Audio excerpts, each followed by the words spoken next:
Taba Networks presenta.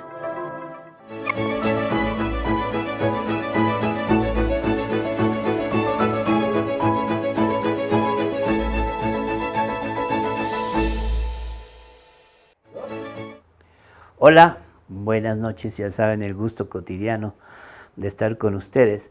Y el día de hoy pues tenemos pues algo un tanto original, diría yo, porque tenemos a un escritor que cuenta cuentos que yo más bien creo que son anécdotas. Ya lo trataremos en este tema porque son, según tengo entendido o según leí en el libro más bien, situaciones que le sucedieron durante el desenlace de un momento de la historia que ya cada quien juzgará por sus resultados, que fue la revolución sandinista. Revolución que nos entusiasmó a muchos. Yo estoy en esa lista de gente que se entusiasmó. A nosotros nos tocó algo que me acuerdo muy bien, que estábamos haciendo una campaña porque éramos el movimiento socialdemócrata, cuando salió que necesitaban medicinas y a través de un hermano conseguimos una buena cantidad de medicinas por los que van a visitar a los doctores para ofrecerles medicinas, y conseguimos un buen material. Y después, como lo sabe Sergio, en mi casa se hizo una campaña pro Nicaragua para construir una escuela, que creo que sí salió además la escuela. Así que hay una situación particular de mi parte por esta situación de los sandinistas, por mi entusiasmo, por lo que cooperé. Pero además ya leyendo el libro está muy simpático. Tienes la virtud, Sergio, tienes la virtud de que si lees un libro y te dan ganas de continuar, quiere decir que está bien.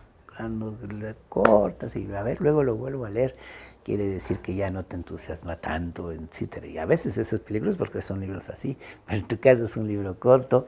Y yo caí en eso, lo leía, tenía que hacer algo, regresaba y lo volvía a leer hasta que lo terminamos, porque además está contado de una forma muy viva, lo sientes, que creo que ese es el chiste de una anécdota, que sientas que estás ahí y tus, pues ahí cuentas muchas de tus aventuras amorosas también, todo ese tipo de cosas que me da la impresión, y ahorita nos lo vas aclarando, de que en una situación de peligro como que el afecto se hace más importante, ¿no?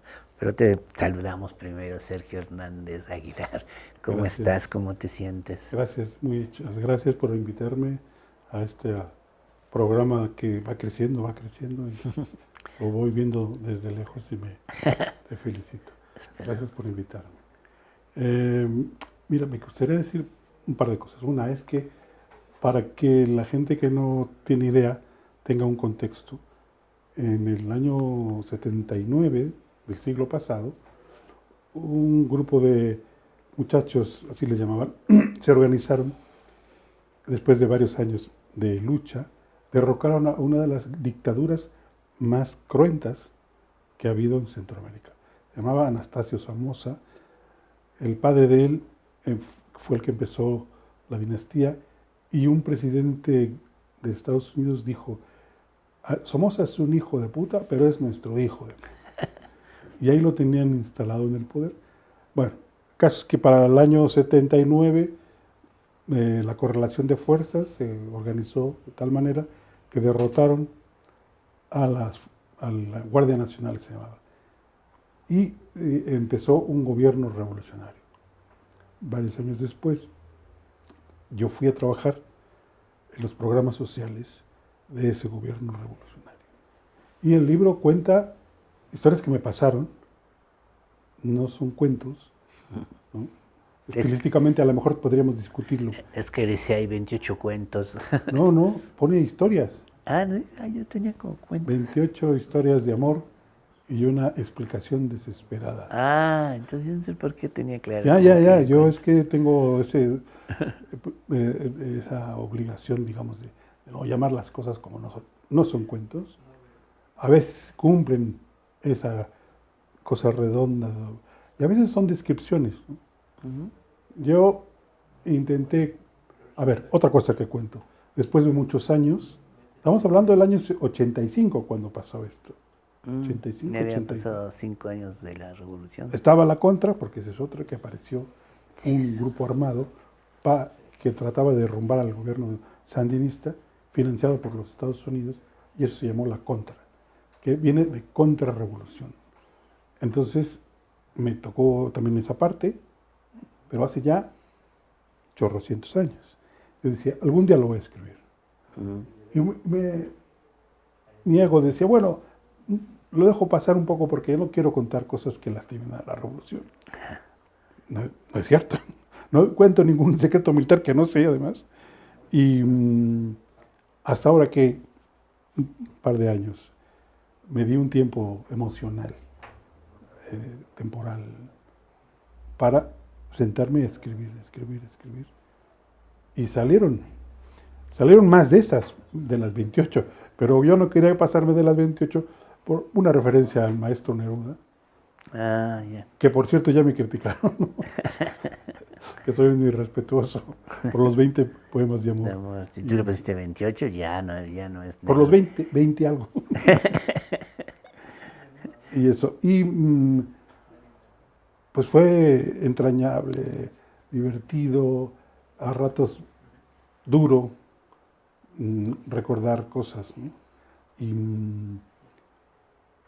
Y la verdad es que en una parte yo cuento que esto de exhibirse de esa manera es como que metes la mano en tu boca, ¿no? Adentro, y sacas. Y todo queda exhibido. A ver si estoy preparado para eso. Y bueno. No, pero preparas, se ve ahí lo que sentís, ubicas en una situación, en un ambiente, en donde los contras no hay la narración de un combate directo, pero están presentes en todo. Esa situación de vivir en el miedo, pero sobreponerse, ¿no?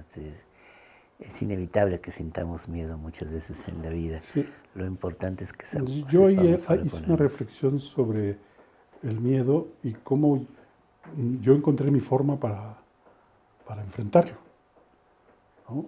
Desde que estaba en la prepa, aquí en una bronca, en la calle con unos, me di cuenta que yo tenía que entrarle a la bronca, por dos razones, porque estaba mi amigo en el pleito y porque estaba toda la escuela viendo.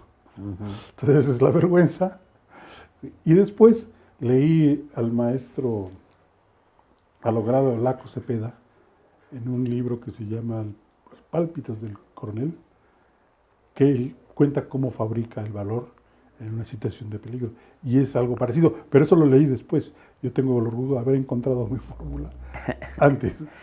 Bueno, siempre hay que manejar la prudencia. Mira, ahí tenemos precisamente en la pantalla, cuando están pasando con una camioneta ahí en el agua. Esa foto corresponde a un relato de un día que fui a una zona, se llamaban, hay campamentos, ya se me olvidó, me acordaré. Y nos dijeron que había riesgo y que teníamos que tener cuidado. Y de pronto nos avisaron, tienen que salir. Íbamos en una de esas y el chofer que era un tipo bonachón, tenía que bajarse antes de cruzar cada vado, cada río, a darle unas cosas a las ruedas para poder cruzar el vado, parar y quitárselo y seguir. No, hombre. Y entonces la compañera que llevaba el mando, no pasa nada, compañero, no pasa nada. Pero estaba la cosa fea. Pues sí. Y cuando llegamos a un lugar seguro, se bajó, me abrazó y me dijo, otro triunfo sobre el yanqui invasor. Yo pensé, joder, pues sí, con esto nos falta mucho, ¿no? ¿Y qué fue decir? ¿Qué fue lo que te animó a decir, yo me voy para allá? Pues mira, yo tenía una asignatura pendiente, como tengo muchas, y vinieron un grupo de sandinistas en el año 78, 79, a buscar gente quien fuera a participar en la última parte de la... Ahí sí es combate, ¿no? En el 79 también estaba el combate. Armada. Y entonces me fui yo con un amigo a ver dónde habían convocado a la gente, que era el Hotel Versalles, creo que está allí por la Colonia Juárez. Versalles, ¿no?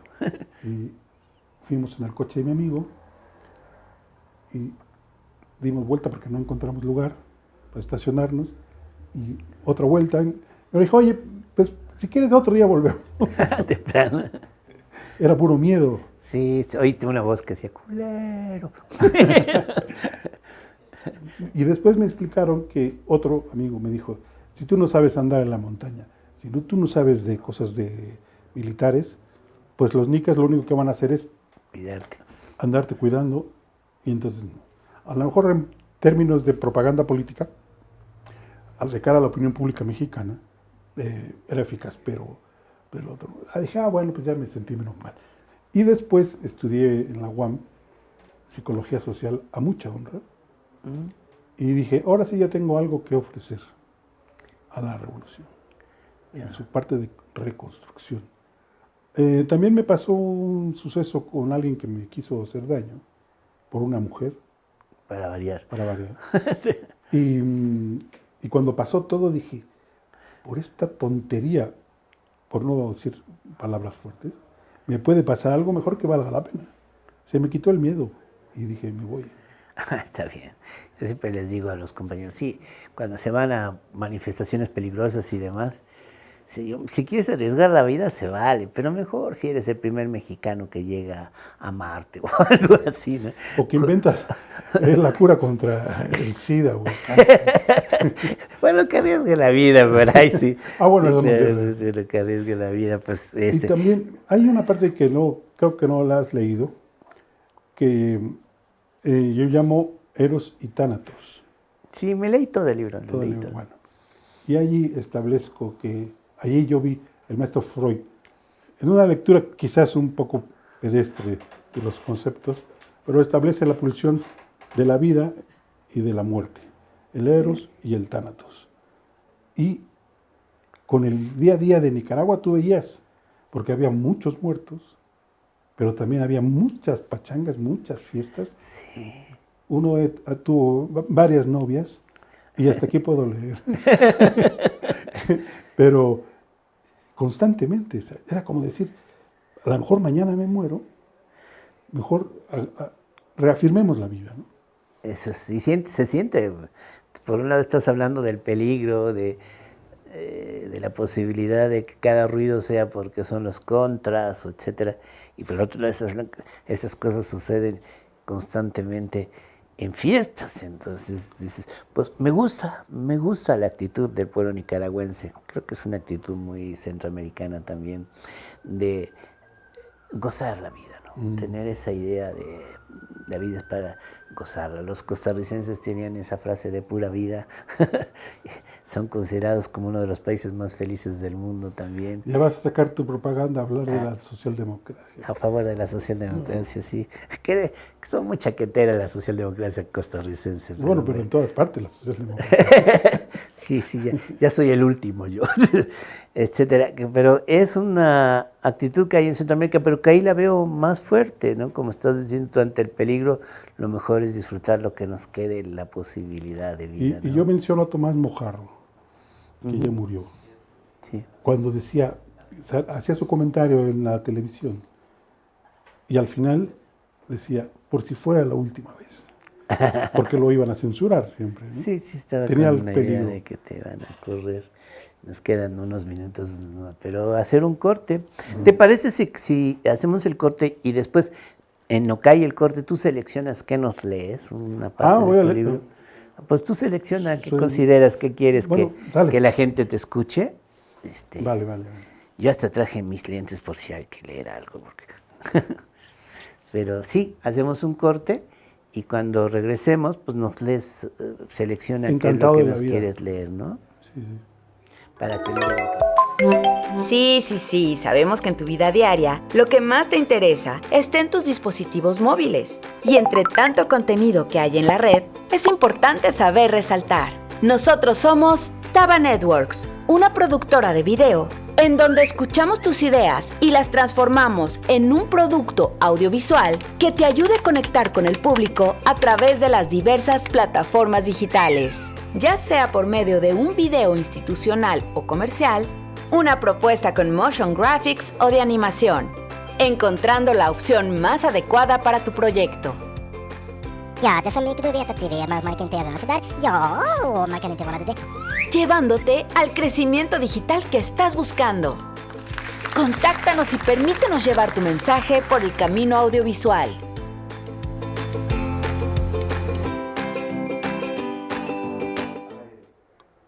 Con una canción de Juan Gabriel.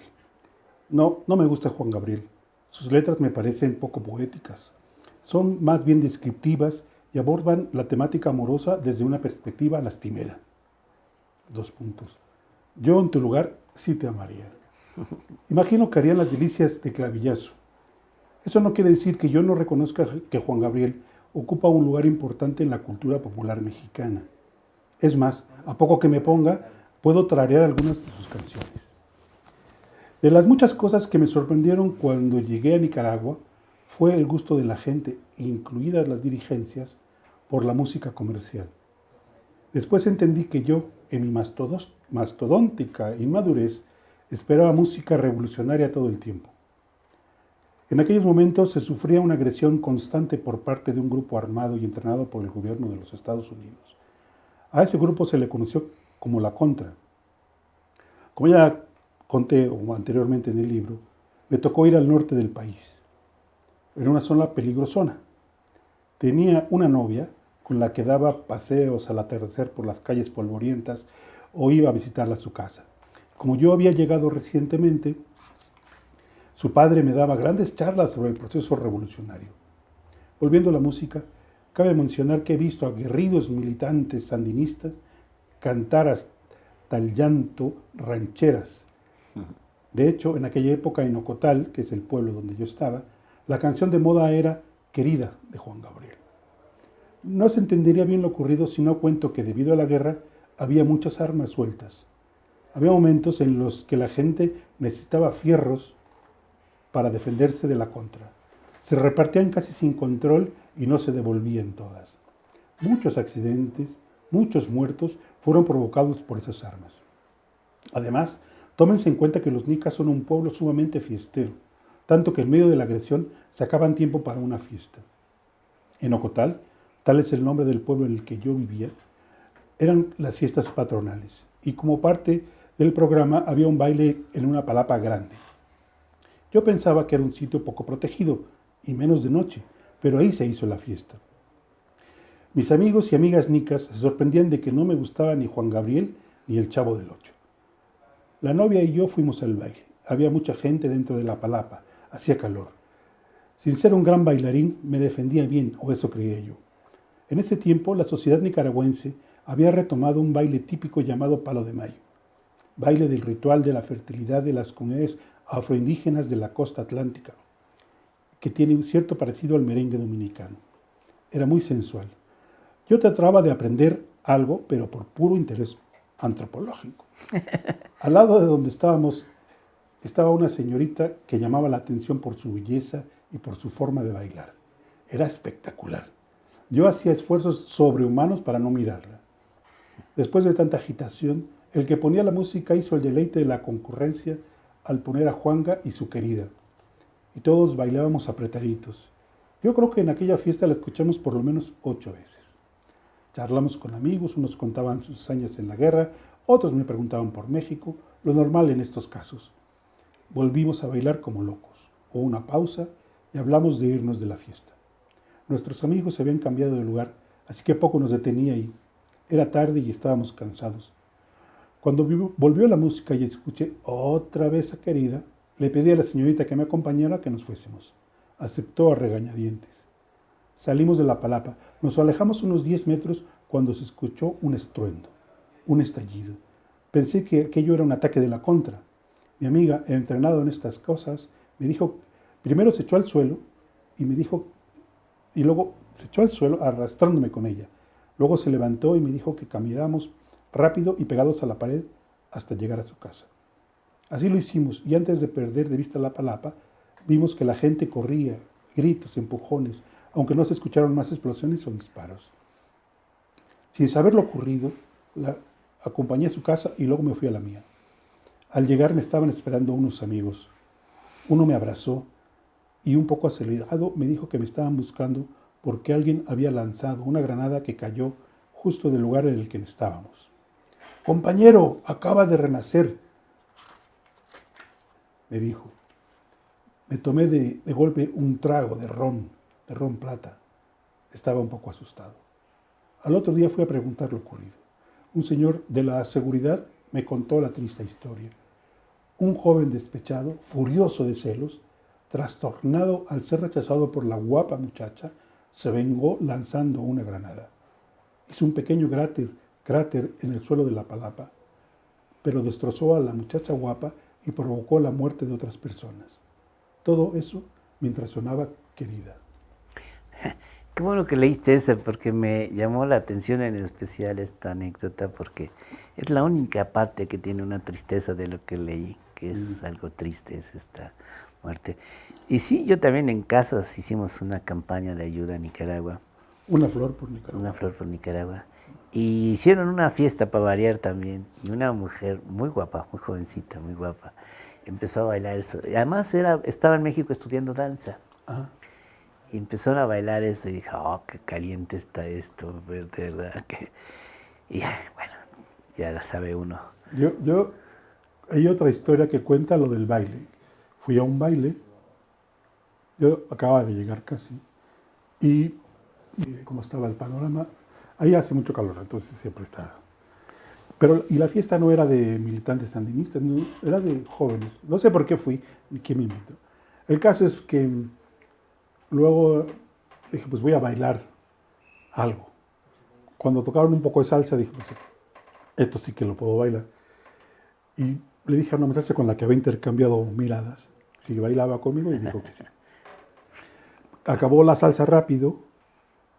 Ella me volvió a preguntar por el Chavo del Ocho, era un tema recurrente.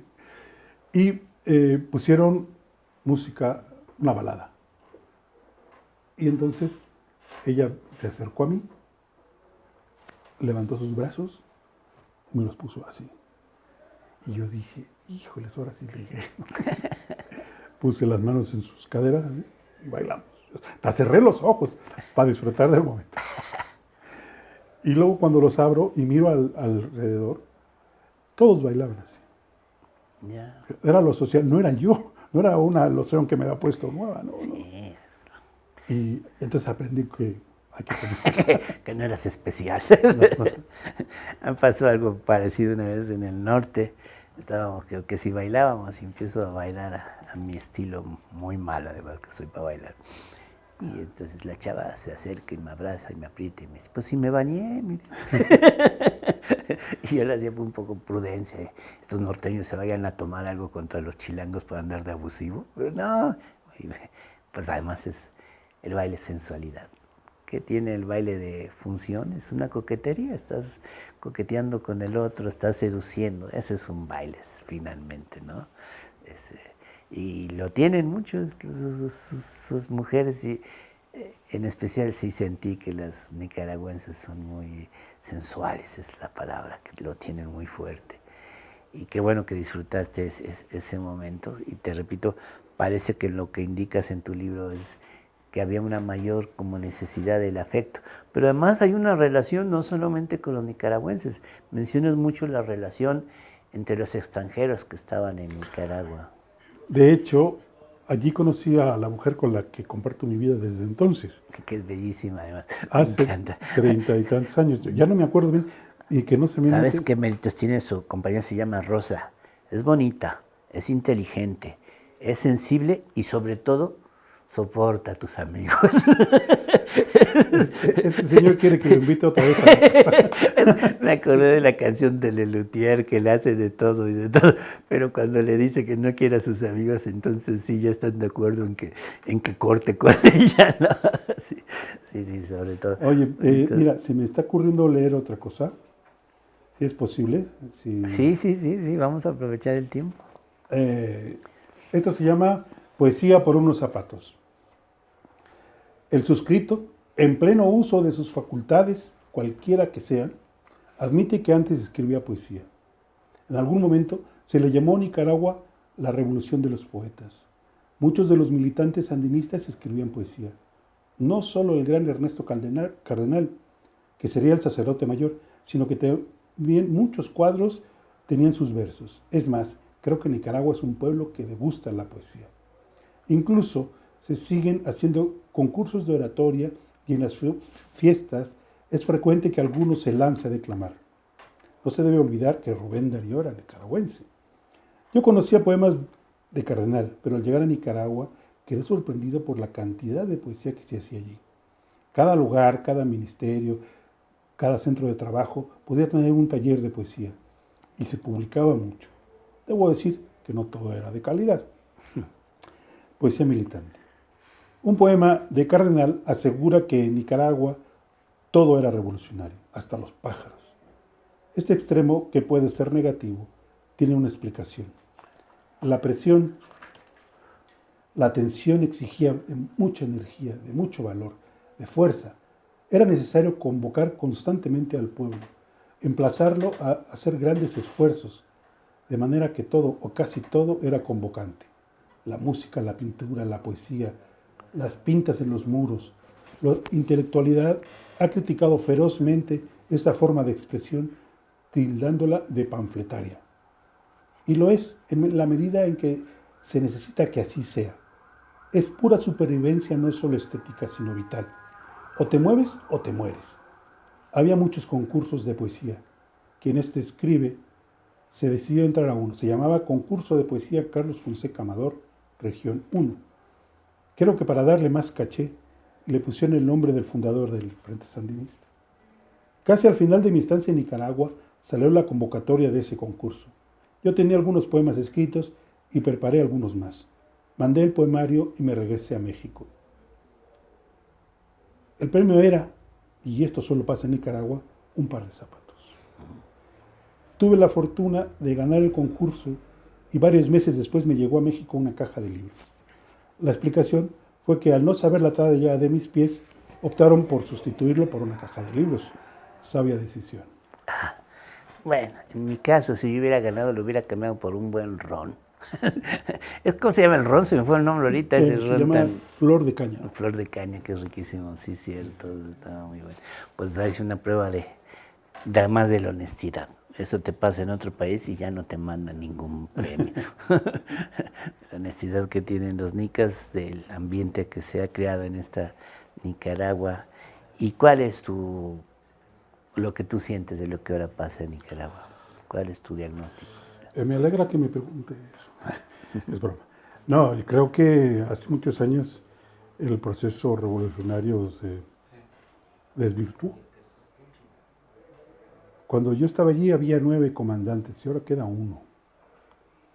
Hay alguno más que está cerca, pero es una forma de gobierno de un solo señor, con su esposa, Daniel Ortega, y la Rosario Murillo, que se supone que es poeta. Y pues yo no creo que estén pasando bien las cosas. Me dio mucha luz. A ver, yo tengo amigos en unos y en otros. Y yo me hacía el tonto, andando de muertito, para no meterme. Pero ya no se puede más. Hay una cosa que me molestó muchísimo, fue la forma en la que el gobierno de Nicaragua trató a Ernesto Cardenal, un viejecito, lúcido, generoso. Y le hicieron unas cosas tremendas, como a los Mejía Godoy también. Ya, que te estaba preguntando qué se hizo Carlos Mejía. Carlos Mejía, que está creo que en Los Ángeles, algo así. Y Luis Enrique está en Costa Rica. Ya. Y bueno, hay una serie de situaciones, por ejemplo, los candidatos que estuvieron en las elecciones contra Daniel Ortega, pues fueron invitados a desaparecer, o algunos en la cárcel. Entonces, no los mataron, no, pero sí les pusieron trabas burocráticas y yo no sé si al final estaba solo en la boleta de votación, De plano. algo así. Entonces, no, sé que, a ver, debatiendo con un amigo y una amiga de allí, ¿Nicaragüenses? pero ¿qué pasa? Dice, es verdad, pero te olvidas de que hay todavía mucha gente en la base que sigue siendo sandinista con los valores del sandinismo, que el gobierno, Daniel Ortega a la cabeza, ha desvirtuado. Han hecho cosas terribles. Hay una novela de Sergio Ramírez, Otro que también excelente está fuera, intelectual, sí. donde cuenta cómo fue la última represión. Muy, muy feo. Y echaron mano, por ejemplo, de Den Pastora, que antes no lo podía ni ver, el comandante cero, que les traicionó, estando en el gobierno. Y ahora Daniel se supone que se reconcilia con él, pero le encarga una forma de represión en estas últimas manifestaciones, ¿no? Entonces, sé que sigue habiendo algunos de los programas sociales, pero ya no es lo que era antes, ¿no? Bueno, pues tenemos corte o ya es despedida lo que vamos a hacer. ¿Nos queda un ratito? Pues yo aquí aprovecho para decir lo que está sucediendo ahora en Latinoamérica, en donde están ganando tantos, está ganando supuestamente la izquierda. Me pongo a pensar la ventaja de que lleguen gobiernos por la voluntad electoral, porque eso quiere decir que los cambios vienen de abajo hacia arriba y no por vía armada, sí se puede evitar desde luego, que es lo idóneo. Y eso es lo que he llegado a pensar porque deseo que lo que sucede en Nicaragua no suceda en México, en Colombia, en Chile, algo está pasando en Ecuador, y en especial atención a Brasil, porque es el país más grandote de Latinoamérica y suele ser ejemplar. Y también México es el país donde más gente habla español en el mundo. Tengamos esa experiencia de Nicaragua también para que evitemos este problema tan grande que tenemos en nuestra patria grande, que es el caudillismo. Basarnos todo en una persona más que en un proyecto político consensado, ¿no? Todas estas cosas que debemos pensar. No sé si que tenemos poco tiempo, a mí me gustaría decir que yo fijé las historias de algo que pasó hace 30 y tantos años, pero que además hoy están en el olvido. No mi experiencia personal, sino aquello que movilizó a tanta gente de tantas partes del mundo,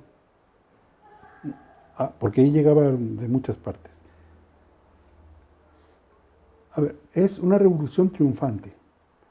Eso es muy importante para mí, porque Claro. esto fue por la vía armada. No es que yo recomiende la vía armada, no. Lo que quiero decir es que la izquierda puede tener acceso al gobierno, y está pasando ahora en América Latina, con sus matices de izquierdas, ¿no? Yo lo sé, pero que se puede, por ejemplo, ellos lo hicieron contra el representante del gobierno más poderoso en aquel momento. No había las condiciones. Afortunadamente creo que se han estado dando condiciones para llegar al gobierno por otra vía. No quiero decir que ellos a propósito lo hicieron por vía violenta. Cuando había la posibilidad de una vía democrática, no había esa posibilidad. Pero sí, debería haber el compromiso de que de aquí en adelante no tengas que usar las armas para alcanzar un proyecto nacional, un proyecto de vida política, ¿no? Yo tengo una teoría que es el gobierno de los Estados Unidos, que perdió la guerra en Vietnam. Parece que si ves las películas de Hollywood, no perdió la guerra. Aprendió y se pusieron a reflexionar en uno de esos institutos de gente pensante que contratan.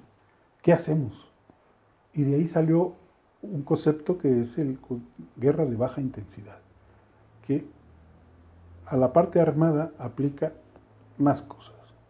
Es un modelo muy fuerte y en Nicaragua no murió ni un solo gringo y desvirtuaron la revolución, ¿no? La destrozaron con esas acciones. Eso está para estudiarlo. Sí, es como todo eso, lo tenemos que ir estudiando para encontrar un camino nuestro, un camino entendido, que lo que deseamos es una democracia profunda. Yo siempre digo, ¿no? Cuando manda el capital no gobiernan los electores. Una democracia más profunda, con mayores equilibrios sociales. Entender de manera que ser libre no quiere decir ser autosuficiente, sino saber ser libre, sabernos coordinar con los demás para alcanzar metas conjuntamente. En fin, necesitamos hacer cambios de fondo. Una frase muy simple. No, la democracia no es solo votar. No. Hay que participar, hay que presionar. Y como ya nos vamos, aprovecho para decir que aquí está el libro de los Palme, que decía cosas parecidas a las que te estás diciendo. Por ahí me acuerdo que la entrada decía que no podemos dejar que nuestro destino quede en manos de un pequeño grupo de profesionales, ¿no? Está el libro de los Palme y nuestra tienda virtual, que es www.forolaorquestafilosófica.com. Ah, es un corte. Ah, ya me habías asustado. Sí, ya me te di tengo mal que el decir tiempo. una cosa. Pues qué bueno que es un corte, porque todavía podemos decir un par de palabras más. Muchas gracias. Los esperamos.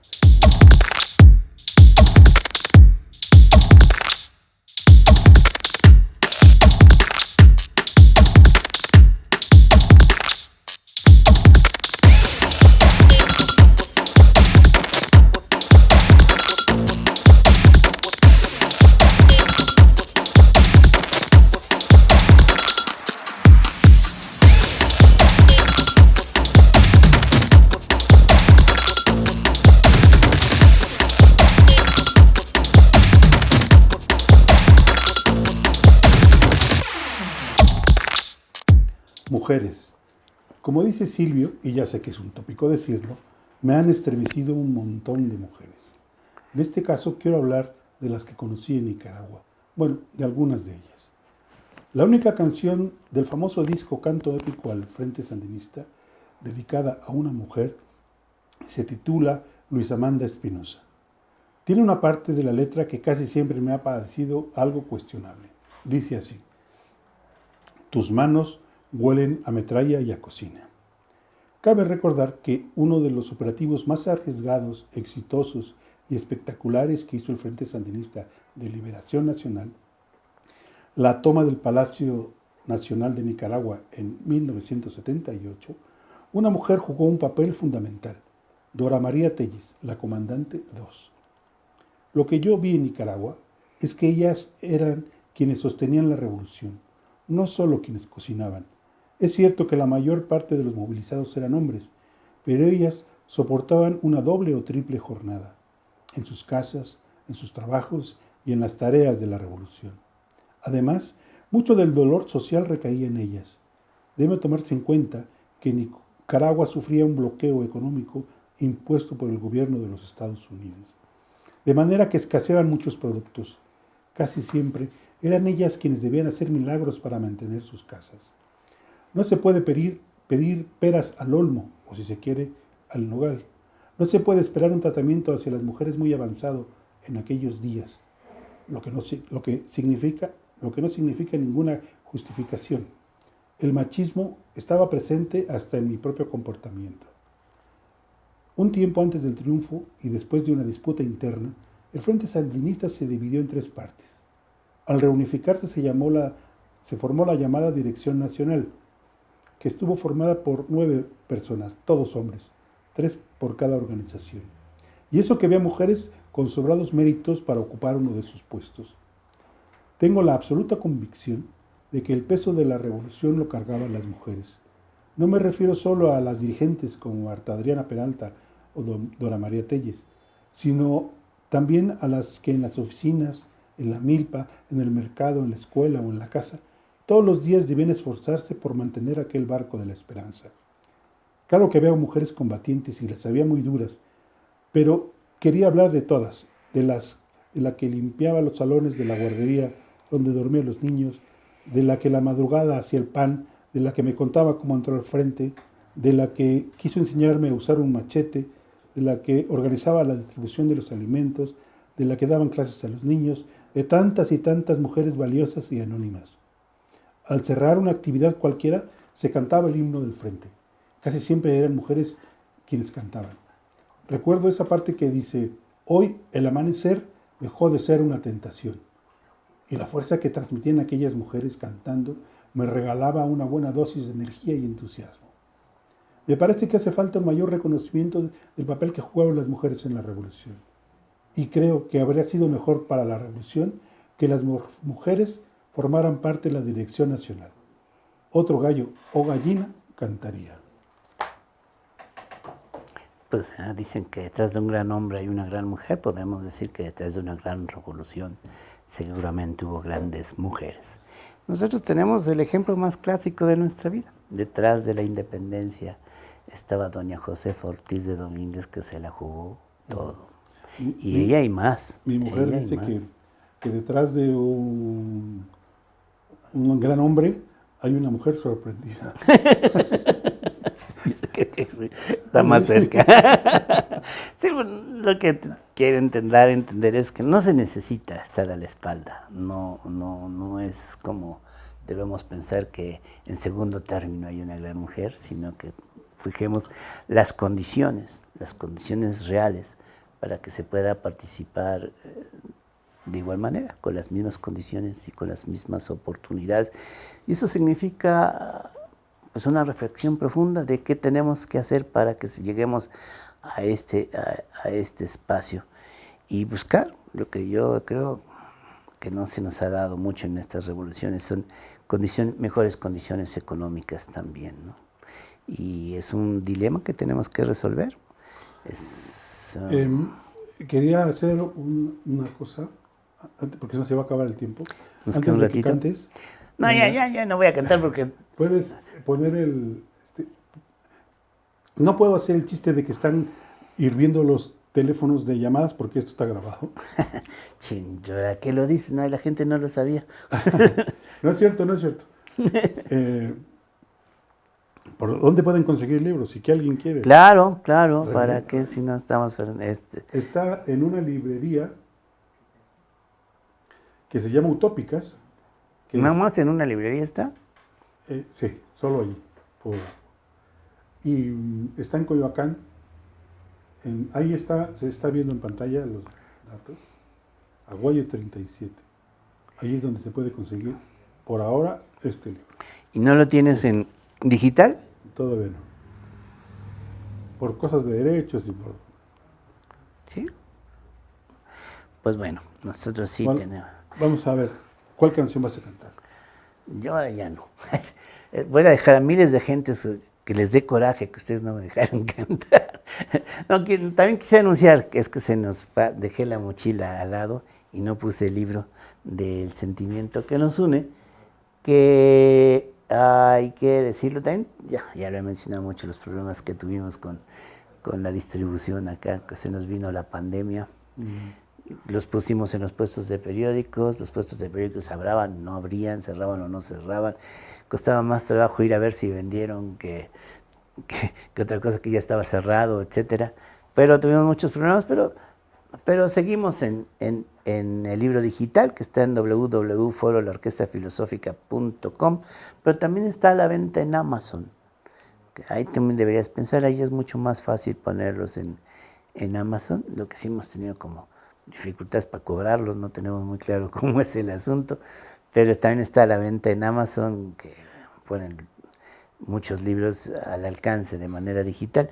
En lo particular me da como un poco de mayor entusiasmo cambiar la hoja, lo que huele la hoja, que está frente a una pantalla, pero cada quien decide, quizás porque no soy de la generación que empezó con la revolución digital, pero sí deberías ponerlo digital para que esté más al alcance de todos, porque insisto, es un libro que te entretiene, ¿no? Es un libro que tú digas, lo voy a leer porque si no mi amigo Sergio ya no me va a dar hospedaje en su casa cuando vaya a España.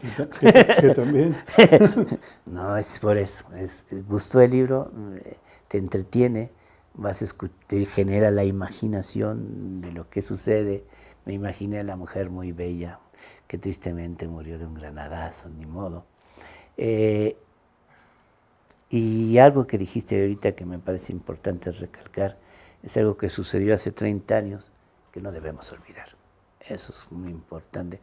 Por la misma razón que alguna vez saqué el libro de Olof Palme, que lo mataron por esas fechas precisamente, y cuya actitud, cuya política no debe quedar en el olvido. Él fue un hombre que pidió que debería de haber un espacio que le diera confianza al este o al oeste, cuando todavía existía la Unión Soviética, de que no iba a haber armas nucleares en ese espacio. Mira, lo que ahora está en discusión, la importancia de estos personajes. ¿Tú no tienes la impresión que a día de hoy Olof Palme podría ser considerado un radical? Sí, tristemente, ¿no? En vez de que pensáramos que alguien como Olof Palme es alguien que tendríamos que darle la razón y hasta radicalizar un poco más, se nos ha volvido alguien como que es demasiado radical por querer paz, es lo absurdo, demasiado radical por querer mejor distribución del ingreso, ¿no? Voy a contar una intimidad. Cuéntalas. Hace muchos años que conozco a René. Intimidad conmigo. Y cuando éramos jovencitos, yo me burlaba de René, porque es socialdemócrata. Sí. Yo estaba más a la izquierda. Sí. Y él se ha quedado casi en el mismo sitio. Tengo un amigo, discúlpame, no me acuerdo su nombre, pero tenía un amigo mutuo, que una vez me lo encuentro en la calle y dice, mira, René Cervera fue el primer socialdemócrata que yo conocí, y ahora hay tantos, pero muy chafas. Sí, para que pensemos en esto. Y pues ahora sí, ya nos tenemos que ir yendo. Les quedó a deber una canción de pura venganza, la otra les voy a cantar como 3. Pero ¿qué canciones vas a cantar para que yo...? Pero también iba a decirles, es que dejé la mochila torpemente aquí afuera, pues que estamos trabajando en un proyecto para vender unas tarjetas de la Orquesta Filosófica con el afán de ayudarnos, y estamos consiguiendo lugares donde les den descuentos por obtener esa tarjeta, y vamos a promocionar esa tarjeta, y va a ser una forma de ayudarnos para continuar con el proyecto de la Orquesta Filosófica, que ya saben, lo que deseamos es promover arte, ciencia y reflexión política, y agradezco la colaboración de Omar Vargas, porque ya me advirtió que pocas veces metemos aquí ciencia. Hablamos de ciencia, pero poco lo hacemos, y quiero decirles que sí estuve buscando algún científico que esté presente en algunos de nuestros programas para que cumplamos con estos objetivos. Y muchas gracias. Estamos en la Orquesta Filosófica y los esperamos miércoles a miércoles. Muchas gracias. Gracias. Taba Networks presentó